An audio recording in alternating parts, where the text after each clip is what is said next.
5 मार्च 1931 को Gandhi Irwin pact the gazette of India में पब्लिश हुआ और इसका भगत सिंह और साथियों की फांसी रोकने से कोई दूर दूर का वास्ता भी न था। समझौते के दौरान हुई 8 मुलाकातों में सिर्फ 18 फरवरी को ही गांधी ने भगत सिंह से संबंधित बिना किसी गंभीरता के चर्चा की थी। चंद्रशेखर आजाद भी इसी सिलसिले में कांग्रेस प्रेसिडेंट नेहरू से बात करने इलाहाबाद गए थे और वहीं उनको शहादत भी मिली।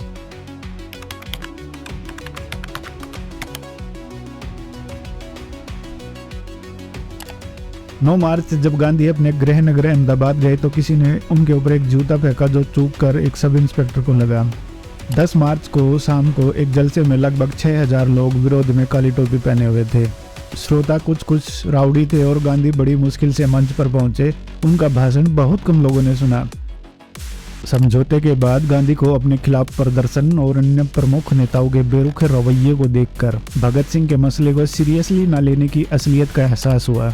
सुभाष के अनुसार महात्मा जी पर जोर डाला गया कि इन लोगों की जान बचाने की कोशिश करें और अगर जरूरी हो तो समझौता तोड़ दें, लेकिन महात्मा जी क्रांतिकारी कैदियों से कोई नाता नहीं जोड़ना चाहते थे, इसलिए वो इतना आगे बढ़ने को तैयार नहीं थे।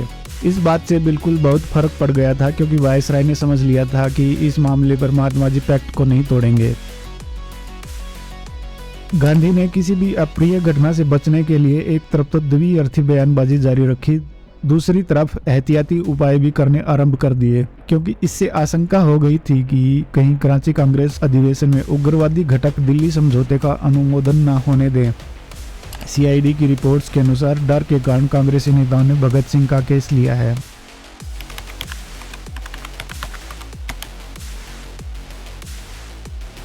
डर के कारण ही अंग्रेजों ने भी 18 मार्च से पहले ही फैसला कर लिया था कि भगत सिंह को फांसी 23 मार्च की शाम को दे देंगे और न्यूज़ देंगे 24 को।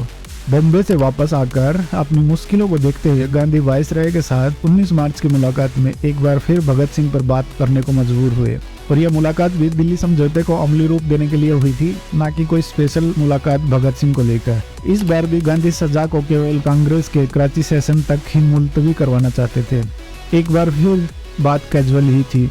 लॉर्ड इरविन की रिपोर्ट के मुताबिक जाते जाते उन्होंने कहा कि अब भगत सिंह का उल्लेख करने की आज्ञा दे तो मैंने अखबार में पढ़ा है कि फांसी की तारीख 24 मार्च घोषित हो गई है। यह एक दुर्दिन ही होगा क्योंकि ठीक उसी दिन कांग्रेस के नए अध्यक्ष कराची पहुंचेंगे और जनता में बड़ी उत्तेजना होगी। लॉर्ड इरविन ने गांधी को बताया कि मैंने कांग्रेस के अधिवेशन के समाप्त होने तक इसे टालने की संभावना पर विचार किया था, पर ऐसा करना गैरवाजिब ही नहीं अमानवीय भी होगा क्योंकि इससे मित्रों और संबंधियों को लगेगा कि मैं सजा कम करने की बात कर रहा हूँ। सेम डे गांधी ने होम सेक्रेटरी इमर्सन से भी लंबी मुलाकात की थी दिल्ली समझौते को लेकर।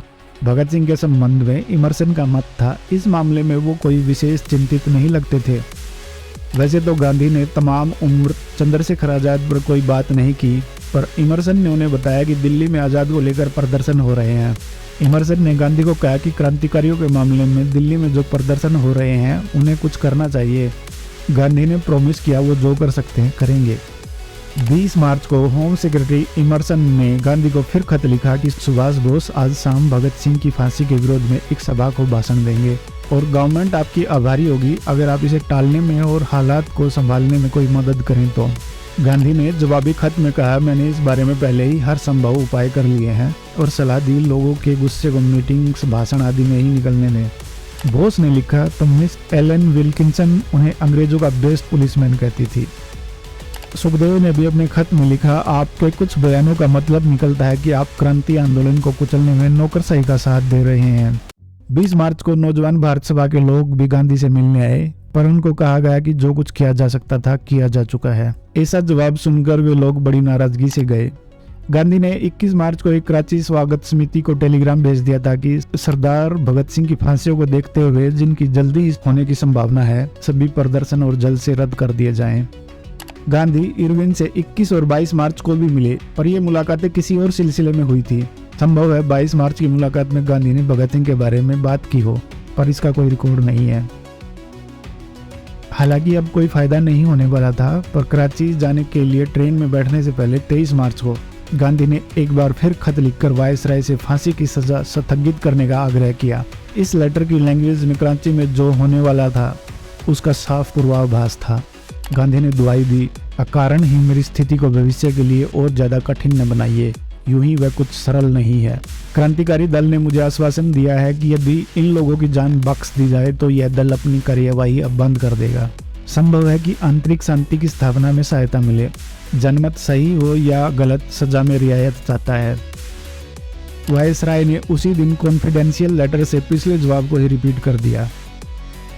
कुल मिलाकर गांधी ने 3 कोशिशें करी। एक, समझौते से पहले 18 फरवरी की मुलाकात में, दूसरी समझौते के बाद 19 मार्च की मुलाकात में, और तीसरी कराची जाने से पहले लेटर लिखा। सभी कोशिशें अनमनी थी और सिर्फ फांसी को कांग्रेस के कराची अधिवेशन तक मुलतवी करवाने के लिए थी। इसके अलावा आपको जो बातें बताई जा रही हैं सब फिक्शन है, जैसे कि महात्मा गांधी और उनके साथियों ने कानूनी रास्ता निकालने की भी कोशिश की, लेकिन कोई फायदा नहीं हुआ। महात्मा गांधी 21 और 22 मार्च को भी उन्होंने लेटर तेज बहादुर सप्रू को, एम.आर. जयशंकर को, श्रीनिवास शास्त्री को भी वाइसरॉय के पास भेजा एमिसरी कि वो भगत सिंह की फांसी रुकवाने के लिए कम से कम बात करें, लेकिन अरविंद तब भी नहीं माने। इसके अगले दिन 21 मार्च को इवन दो इरविन इन्हें फाइनल रिफ्यूजल दे चुके हैं, एक बार फिर से इरविन से जाकर बात करते हैं। ये अटेम्प्ट भी फेल। 22 मार्च को एक और डेस्परेट अटेम्प्ट किया जाता है इनके बाद। इरविन महात्मा गांधी को प्रॉमिस करते हैं कि वो रिकंसीडर करेंगे इनके सबमिशन को।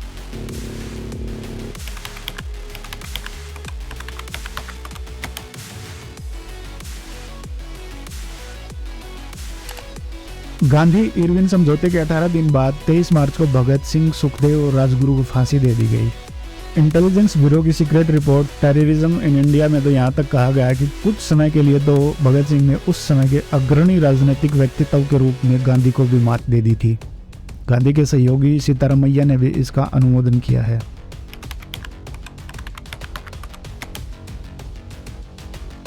गांधी और उनके ग्रुप को किसी भी प्रदर्शन और डरावने सदमे से बचाने के लिए कराची से 12 मील और 2 स्टेशन पहले ही उतरने का प्रबंध खास तौर पर किया गया था। ट्रेन 2.5 घंटे देर से चल रही थी। ट्रेन पहुंचने के 1.5 घंटे पहले रेड शर्ट एक्टिविस्ट एक बस में आए। उन सभी के पास काले झंडे थे। कांग्रेस प्रतिनिधियों को भगाने के बाद उन्होंने मोर्चा ले लिया और नारे लगाने शुरू कर दिए। गांधी मुर्दाबाद, गांधी वापस जाओ, भगत सिंह को किसने मरवाया, गांधी ने, आदि नारे जोर जोर से लगाए। एक नौजवान ने गांधी को काले कपड़े में फूल दिए जो 3 देशभक्तों की चिता की राख के प्रतीक थे। कुछ कांग्रेसी अनुयायियों ने गांधी को घेरे में ले लिया, किंतु लाल कुत्ते दल ने उनको दोबारा घेर लिया। 1-2 क्षण के लिए स्थिति गंभीर लग रही थी। एक नौजवान जिसके पास काला झंडा था गांधी की ओर लपका और सिर पर झंडे के डंडे से वार किया, किंतु पंडित मालवीय और अन्य साथियों ने वार से बचाव किया। साथ ही दूसरे नौजवानों ने जोश में नारे लगाए, गांधी मुर्दाबाद, गांधी गद्दार है, भगत सिंह जिंदाबाद। गांधी जल्दी ही वेटिंग कार में घुस गए और वहां से चले गए। इस घटना ने कांग्रेस हलकों को बुरी तरह हिला दिया था। अगले दिन लगभग 12:30 बजे 7 नौजवान कांग्रेस कैंप में जबरदस्ती राह बनाकर गांधी क्वार्टर की ओर बढ़े। एक ने चिल्लाकर कहा, गांधी खूनी कहाँ है। उसके बाद गांधी अपने विश्राम गृह से बाहर आए। एक नौजवान ने अपनी लाठी उठाई। बाकी नेताओं को भी गाली दी गई। नेहरू ने यह वायदा करके कि उनको 7 बजे गांधी से मुलाकात करने दिया जाएगा, उनको लौट जाने के लिए मनाया। 7 बजे ये लोग फिर से वापस आए, किंतु कांग्रेस स्वयं सेवकों द्वारा जबरदस्ती हटा दिए गए।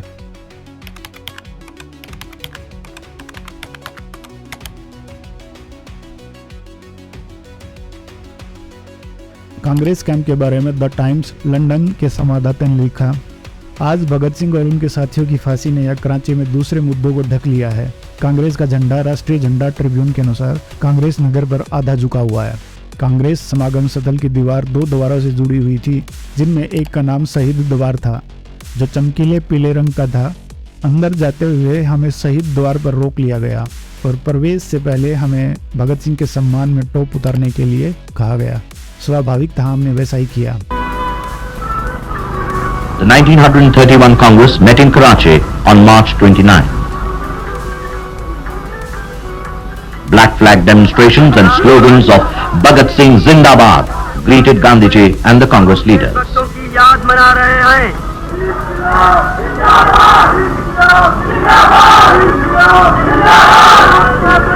Gandhiji explained to the agitators that all possible efforts were made to save the lives of Bhagat Singh and his compatriots.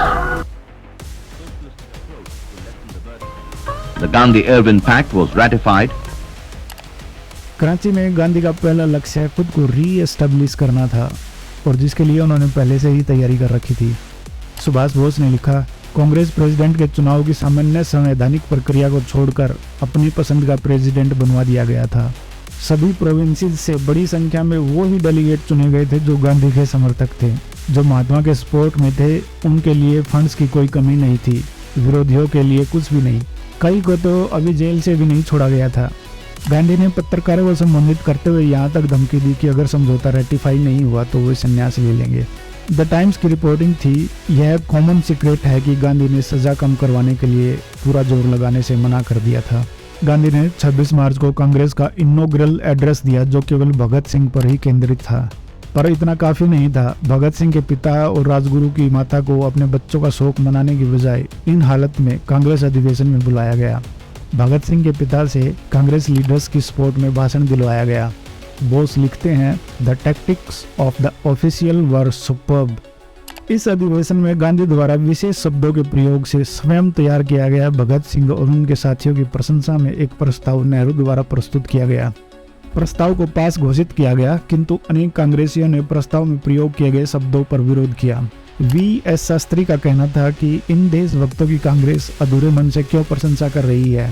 जब वो बोल रहे थे तो loud speaker out of control हो गए। उनका आरोप था कि ऐसा कुछ लोगों ने जानबूझकर किया है। उन्होंने बोलने के लिए और वक्त मांगा, पर उन्हें जबरदस्ती बैठा दिया गया। यूसुफ मेहर अली का कहना था कि समझौता राष्ट्रीय आंदोलन के साथ गद्दारी था। उन्होंने जोर देकर कहा, परिवर्तन के लिए साम्राज्यवाद के पास कोई हृदय नहीं है, इसके पास केवल जेबें हैं भरने के लिए।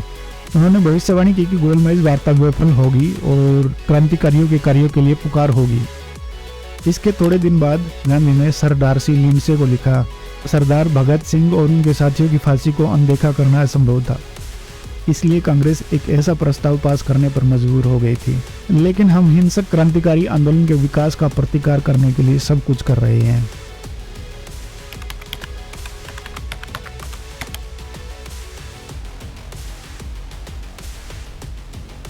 भगत सिंह, सुखदेव और राजगुरु का स्मारक बनाने के लिए लाहौर में एक अखिल भारतीय स्मारक समिति गठित की गई।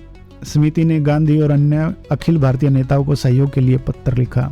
सीआईडी के गुप्त विवरण के अनुसार केवल एक भी व्यक्ति ने उनके आमंत्रण पर और अपील पर कोई ध्यान नहीं दिया, सिवाय मिस्टर गांधी के, जिन्होंने स्मारक के साथ कुछ भी लेने देने से अत्यधिक एवं बिल्कुल सीधा इनकार कर दिया। ऐसा काम वह कभी नहीं करेगा। गांधी, जो कुछ समय तक मजबूरन भगत सिंह की प्रशंसा में प्रस्ताव, भाषण और लेख लिख रहे थे, अब साफ तौर पर बदल गए थे।